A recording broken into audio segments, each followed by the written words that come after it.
Bom, diretamente da Austrália, Abbas Kurdati, grande CISO com uma perspectiva global fantástica. Abbas, muito obrigado pela participação e é com você. Thank you, Rafael, for the introduction. So, hello everyone. My name is Abbas Kurdati, and I'm a Chief Cybersecurity Advisor for Microsoft Asia, based in Melbourne, Australia. And for today's topic, we will talk about how human operated ransomware has significantly increased, not only within Asia, but also worldwide. But I do have some statistics focusing more from the Asian market point of view, but the examples are still globally. So you will be able to relate the kind of example which I'm sharing with you. So let's start with a little bit of my introduction. As I said, I'm a Asia Pacific Chief Cybersecurity Advisor. I'm also a part-time professor with Deakin University and La Trobe University here in Australia, and been a CISO for a number of years prior to joining Microsoft as a cybersecurity advisor. I worked in many industries as well as many different countries apart from just in Australia. I worked in Middle East, worked in India as well. And these days I have a new hobby of writing books. So just a shameless marketing of my upcoming books. I just finished writing a book on threat hunting, and I'm on my journey to write 2 other books along with my colleagues and friends as a co-author. One is on zero trust, and second one is on mostly on the risk and compliance management part. Okay, so let's just quickly dive into our topic for today. We have seen almost 1,700 organizations being attacked by ransomware group just in last couple of years, and these numbers are constantly increasing. And if you pay attention to these news, you may have seen how the growth and customs along the long list of visible companies which you see on the list. More than 600 plus organizations are compromised by ransomware, which such news are being shared on Twitter very regularly. And all these types of businesses are being targeted, and every customer is worried about it. Doesn't matter what size or which geography they are. And one of the reasons, if you see it, why we are seeing human operated ransomwares and malwares are continuously increasing, because attack services are going inexpensive.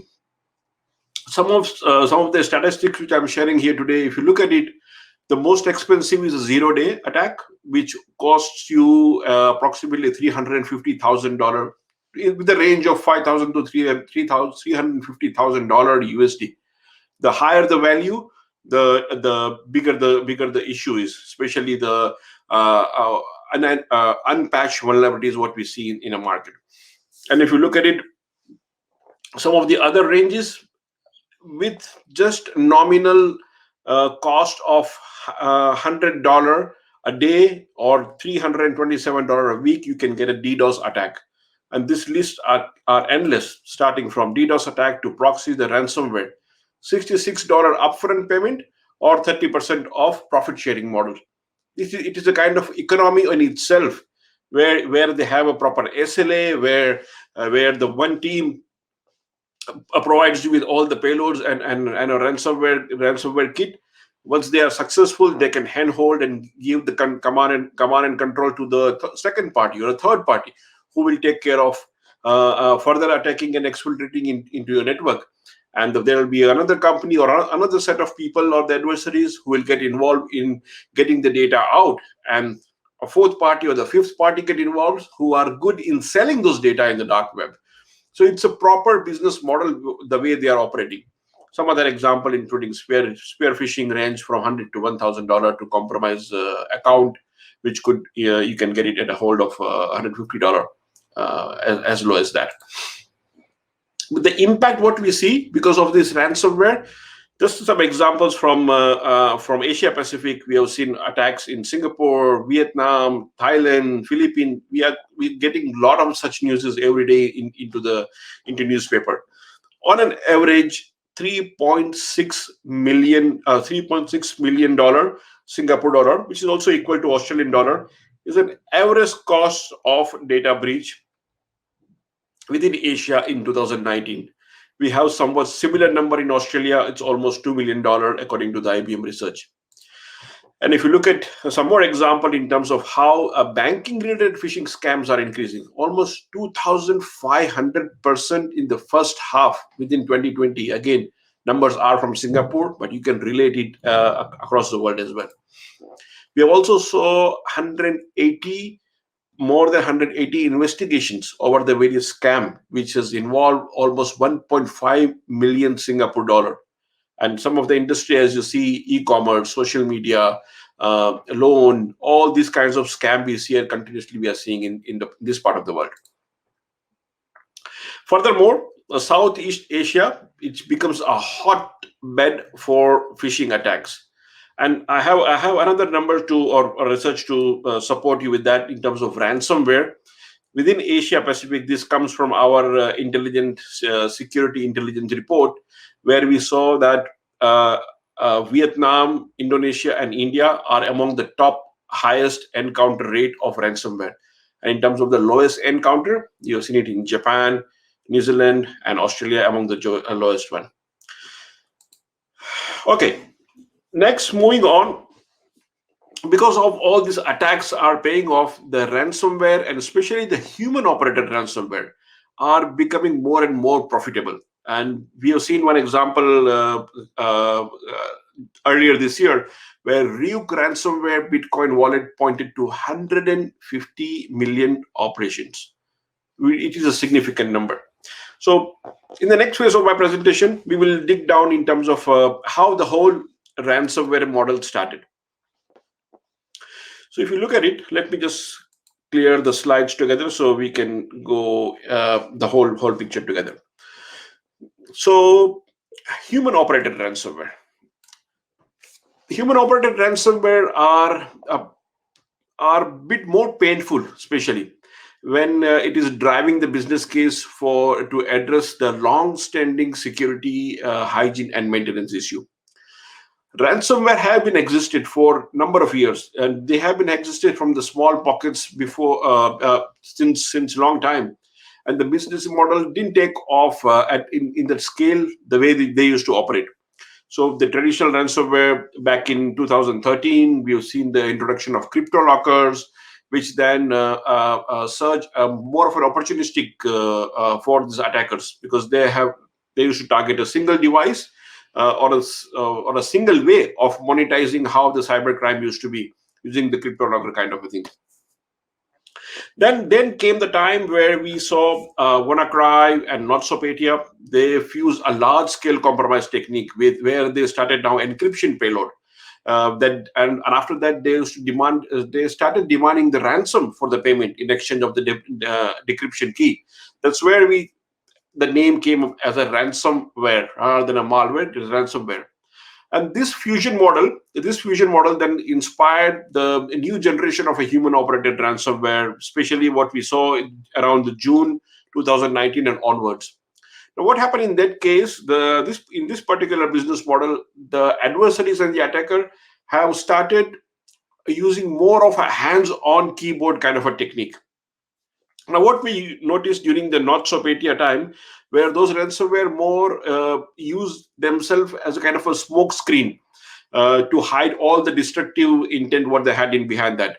But nevertheless, they planted that particular seed of an idea, and which we see today, that the current model what we have as a human-operated ransomware.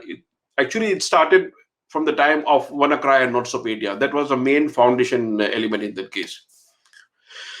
And now every top attacks what you see are being called hands-on keyboard kind of activity, and that's why it's more of a human operated rather than just a traditional ransomware. We also call it as a commodity ransomware. What used to happen in those cases? There is a file encryptor, there's a screen locker, and there is a browser locker. Now, they used to enter the device, or they used to encrypt or infect the particular device either through email, by sending a malicious attachment, or by sending a malicious link of a malicious website. And that way, they kind of infect the particular device. Email was one channel. Second channel was through browser, through a use of exploit or a malicious download link. Intention is the same. you have a malicious macro or a malicious script or a malicious exe. They are infecting on your device, and what you see is a red screen or a locker on your screen. They will say that yes, we have encrypted your device or the data. If you want it back, you pay certain ransomware on so and so BitLocker or so and so BitLocker coins in certain wallet, and we will then issue you your encryption key. Now, these attacks were more pre-programmed, which used to follow certain steps. The steps which I told you about. They compromise the user, they spray and pray style. Then after that, more of a significant advancement came into play, where more products are being introduced to allow them to block these kind of attack at a different stage. So we have expanded from a typical antivirus to EDR or endpoint detection system to now we call it XDR. So even the defense mechanisms are continuously been increasing. So what we see typically, in case of an infection chain, first we have an exposure where, as we discussed, spam email, URL, malicious file, HTML, VBA script, macros, all those through things, you get an exposure. Then they infect it using a script downloader, or they download the ransom later on. Then after they moved into more dynamic mode, where they now process dump and start copying the installer like TeamViewer or any other kind of a channel, so that they can have more of a command and control mechanism in their area. After that, they will start infecting the registry or modify the registry so that it can automatically start that particular payload what they have.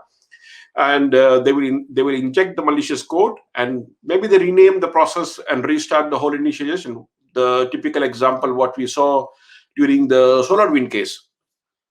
Once they have done with the third phase, then they move towards more of a cleaning part, where whatever file they have encrypted, they once the user restart the machines, the whole process again gets restarted. They will install, they will show the ransom node, they will delete all the shadow copies, and it will may uninstall itself all the payload what they have it. But once you have the locker screen, that's the end of the story. Your data is now locked, and now you need two choice. Either you pay the ransom or don't pay the ransom, which is the typical recommendation from all the security professionals. Paying ransom means you are kind of encouraging the whole dark web industry or adversary. You're supporting those adversaries to flourish their own business model. So do not pay ransom. Have a proper strategy in terms of how you can recover it. I'll touch upon some of the strategy as we go forward. Okay. Ransomware, how and what it is different in terms of other. Go for all the slides together first. Oops, one more back. Sorry. Yep. So the attack technique, what we discuss is definitely likely to grow in volume, and the kind of business which are being impacted are going to significantly change the way the industry is operating. So much like what we have seen during COVID-19, the whole shift of long-standing industry perception of BYOD and remote work is now completely changed. We are more focusing on those two areas. Similarly, the human operated ransomware will also likely to target all those fundamental shifts the way we are operating today in cybersecurity. Our employees are working from home, and maybe their home network are not as secure as the way corporate networks are. So it becomes an easy target for the adversaries to allow them. They want to get kind of hit and run kind of a situation of this kind of attacks, because now attackers are not only trying to find any kind of unpatched VPN, but also they are trying to find any kind of unpatched operating systems or any kind of a password which can be found on a dark web, which are the compromised password. So they are using kind of a password spray technique, and that's where the things like multi-factor authentication can come into play. And if you are doing a proper hygiene of your VPN environment and operating systems, that also can help you. Having a good BCPDR can also help you in terms of recovery. So our objective here in that case is we want to slow down the attacker. We want to make them unprofitable by making sure that we have at least the basic hygiene into our environment in that case, right? So how are they different from what makes them different? As I was talking about, it's more of it's not a pre-programmed where they click and forget. These are highly targeted. They invest a lot of time and energy in terms of identifying like researching that particular company who they are targeting, profiling the people who they are targeting. They're spending more time hands on keyboard as well. I have a good slide after this, I believe, which talks about the basic differentiator. Okay? So commodity ransomware targeting individuals, human operated ransomware targeting the entire company. This one is more of a pre-program, while the human operated ransomware are highly customized using lots of human intelligence and doing a lot of research work in that space. They are very opportunistic in terms of commodity. Here it is calculated data encryption, data exfiltration, all those things are there. May not, in case of, of commodity, it may not bring the whole business disruption because they are highly targeted to individuals. So one machine is targeted, but in this case, they can bring down the business. It could cause a lot of catastrophic and have a viable and a visible business disruption as well. Successful defense, malware remediation. In this case, human operated ransomware successful defense is more of an adversary eviction in case you need to have a proper thorough investigation where all or what all could have been damaged as a part of this human operated ransomware attack. You have to go through the full sweep of identification and remediation of the entire organizations or the entire network. It is a bit time consuming, but it has to be done in that particular case. One more modus operandus, we call it, or mode of operation we have seen in this case, and it is very important for us to understand the behavior and not only on the payload or the malware. So they use various handshaking mechanism. If you look at the first part, initial access, brute force, vulnerable internet facing systems or weak applications, these are the initial access point. Once they get hold of initial access using any of these technique, then they move to the next phase, which they call it credential theft. Now in this particular, they may use techniques such as Mimikatz or the tools such as Mimikatz, LSS secret, credential vault, credential plaintext, or abuse of services, many techniques. Once they pass on from credential theft, they move to a lateral movement as a kill chain. For Mimikatz, now they have something called Cobalt Strike.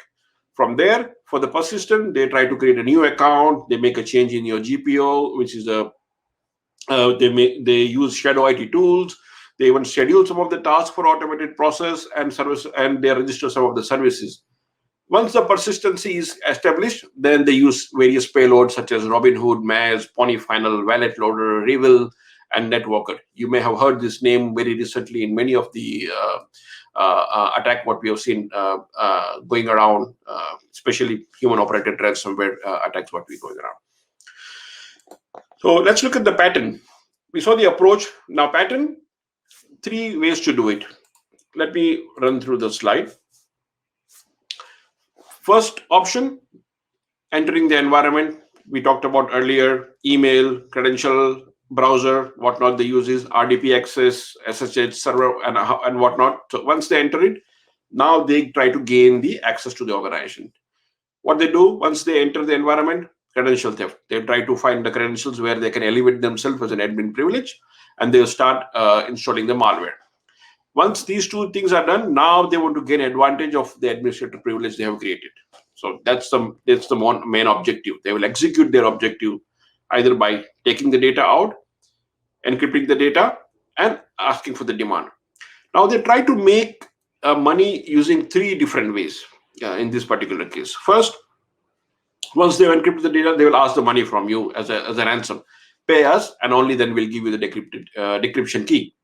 Second, if the data is very good and juicy, they will even contact some of your customers whose data is been taken away by adversaries. They will say that you pay us some money. We have hold of this particular data set. You pay us some money, and we will not release your data. We will exclude your data out of that if you pay us. That's the second way. Third, they will take the competitor advantage. They will get in touch with the competitor saying that, hey, we have the data from so and so company, competitive advantage. You pay us some money. So you see 3 different ways they try to go, and there is no guarantee, even if they give you a decryption key, that they will not sell the data to competitor, or they will not go and ask your customers to pay the separate money as well. So it's kind of a triple-edged sword rather than, I would say, double-edged sword, where they try to get the maximum advantage of whatever effort they have done. One of the objectives, they even sabotage the network backup and to establish that kind of foothold in the company. I'm not going to go in example of all this, but let's see if I can show you one example of human operated kill chain, how they do it. Yeah, let's skip to the Colonial Pipeline example itself. So, too many slides, click.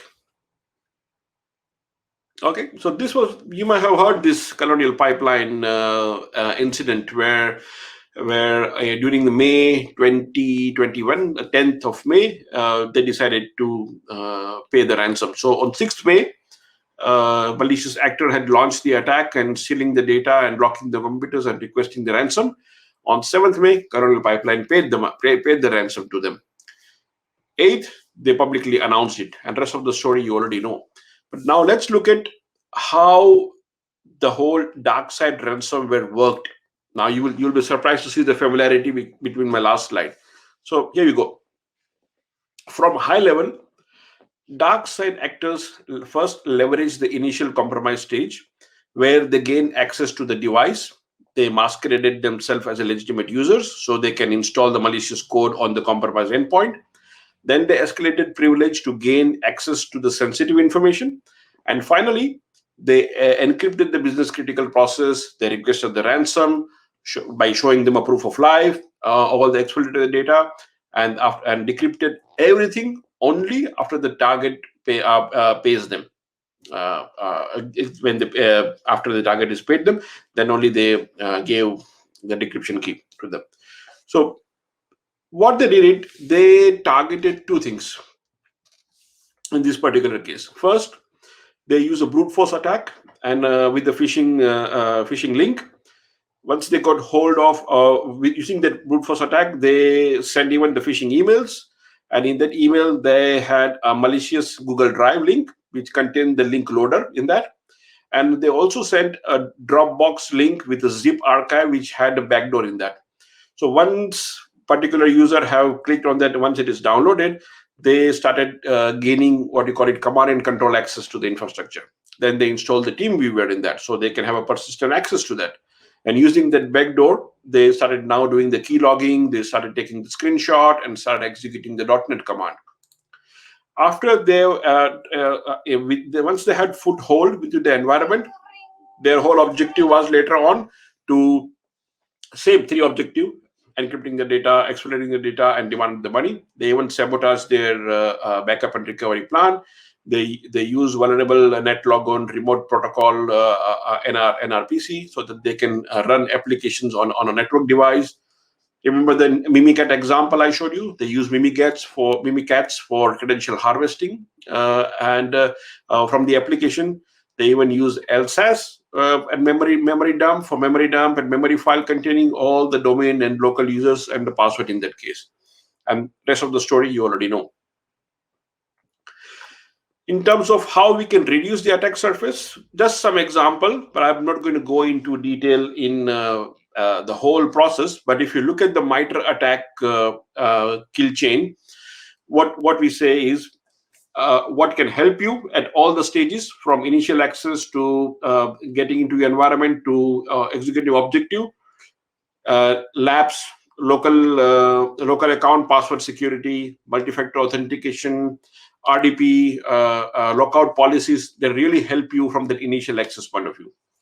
And later on, like credential guard and credential theft also can block you as a part of your attack surface reduction mapping.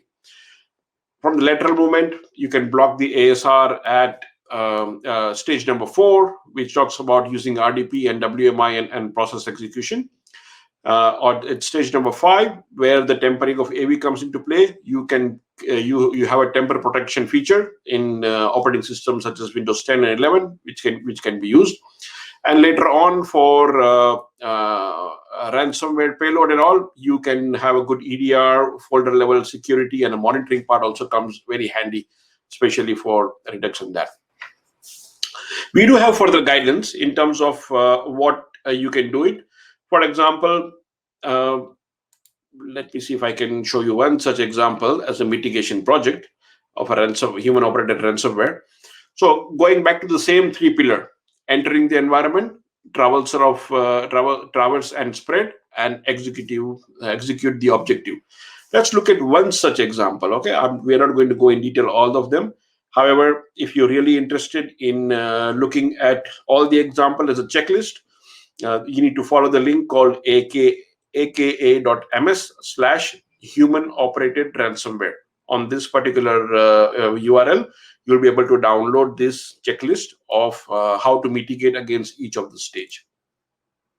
Okay, so let's look at one or two examples if time permits. First example is from entering into the environment using email. So you need to create a kind of a email security plan. The whole objective is we want to implement a best practice for email or any other collaboration solution you may have to make it more difficult for attackers to abuse them while allowing internal users and easily and safely to access of external content. Why it is important? Because these are the channels attackers are constantly using by sending those malicious content. How are you going to do it? By enabling, by making sure that you protect or you control those Office VBA, protect those Office macros, use a good EDR endpoint solution such as Defender for Endpoint, implement some advanced level of email security on them, follow the guideline in terms of how you can enable the attack surface reduction rule on your operating system, and block some of the common technique which I just showed you a couple of slides back. Then you can, of course, we need to define who is within your team is going to help you. So we talk about from the sponsorship point of view, CISO or a CIO can be the sponsorship in that, and the project leadership could be your security architecture and others. And you can use this checklist to define in terms of who could be the team, which team is working on that, and what are some of the KPI on terms of how are you going to measure it, percentage of computers with all the protection enabled. That could be one of the measurement criteria on that. And how soon you have to do it? This should be done within 30 days. You put a timeline on that. Very quickly, I'm going to show you one more example of endpoint, and then I will show you another example on the other side as well. Similarly, what we talked about email, same plan you can follow on endpoint as well. What is our objective? We want to make sure that we have the right protection, security protection enabled on our endpoint, so malicious file cannot be executed, or it will block all the threads, and help your data which are on that particular machine. Why? Of course, first thing or the main thing which is exposed to internet is your own device. So that could be the entry attack vector as well. How we are going to do? By blocking the known threats, applying security baseline, maintaining inventory of software, blacklist, whitelist as we call it, block unexpected traffic, hardening the operating system, and audit and monitoring of your devices as well. Similarly, who is going to own that? From the business leader point of view, CIO, could be executive sponsor. Who is going to fix it? IT security or centralized IT or a crowd productivity team or endpoint security team, depends upon the organization structure. How are we going to measure it? Percentage of endpoint meeting those security standard. By when you have to finish? 30 to 60 days time, right? So these are some of the examples. Last but not the least, there are many such examples, but one thing you have not to forget is the detection and the response plan. How are you and what are you doing in terms of monitoring? What happened in case of Colonial Pipeline? I believe, again, this is my personal opinion, a good monitoring system or a detection and response plan would have helped them early detection of what's going around in that, right? We don't know the actual matter, what happened on the ground, but definitely this goes a long way. Some of the key things we need to measure when you're having a good SIM solution in place: mean time to acknowledge and mean time to remediate the incident. Mean time to acknowledge is from the alert point of view, that somebody has acknowledged that we got the alert and we are working on it, and how quickly you are remediating it. These two KPIs will really help you in terms of measurement criteria, and of course, how we are doing it, integrating of your XDR with your SIM, mitigating your brute force or a password spray attack, making sure that you have a two-factor authentication, making sure to monitor in terms of what logs and events are being cleared from anyone in the team or anyone from outside. Don't ignore the commodity malware. One individual could have been targeted from a commodity malware, and that could have been travels further on that space as well, right? So, and last but not the least, how quickly you can isolate that particular infected device. That also something which you need to do. This also has to be done within 30 days, right? It goes a long way. So there are many such plans, including data protection, secure backup. Within the travels, we have the privilege access strategy, prioritization of the mitigations, and organization-wise process. Don't forget the policy process and the governance part of it. This is the way where you build your memory muscles. Testing or running a war room exercise, doing a proper testing of your BCPDR plan, checking of your backup. These things comes a long way as well as a responsibility. Okay.